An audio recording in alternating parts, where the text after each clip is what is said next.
किसका पुण्य बड़ा, सातवीं कहानी बेताल पचीसी। मिथिलावती नाम की एक नगरी थी। उसमें गुणदीप नाम का राजा राज करता था।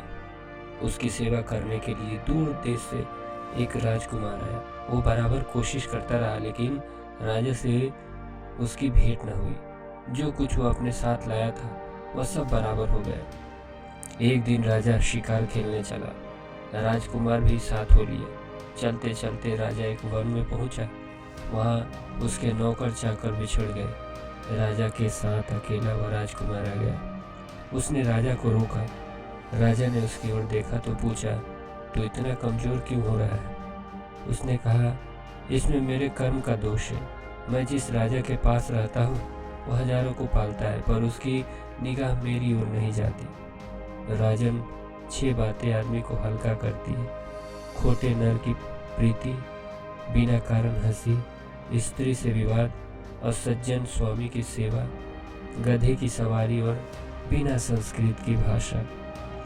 और हे राजा, ये 5 चीजें आदमी के पैदा होते ही विधाता उसके भाग्य में लिख देता है। आयु, कर्म, धर्म, विद्या और यश। राजन, जब तक आदमी का पुण्य उदय रहता है तब तक उसके बहुत से दास रहते हैं। जब पुण्य घट जाता है तो भाई भी बैरी हो जाते हैं। पर एक बात है, स्वामी की सेवा अकारत नहीं जाती, कभी न कभी फल मिल ही जाता है। यह सुन राजा के मन पर उसका बड़ा असर हुआ। कुछ समय घूमने घामने के बाद वे नगर में लौट आए। राजा ने उसे अपनी नौकरी में रख लिया। उसे बढ़िया बढ़िया कपड़े और गहने दिए। एक दिन राजकुमार किसी काम से कहीं गया। रास्ते में उसे देवी का मंदिर मिला। उसने अंदर जाकर देवी की पूजा की।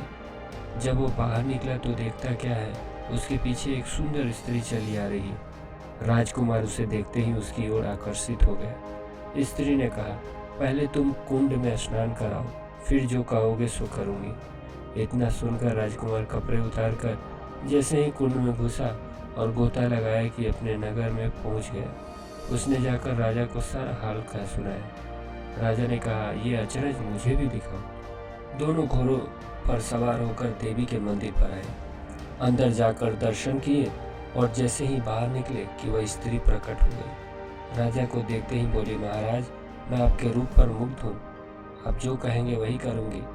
राजा ने कहा, ऐसी बात है तो तू मेरे इस सेवक से विवाह कर ले। स्त्री बोली, ये नहीं हो सकता, मैं तो तुम्हें चाहती हूँ।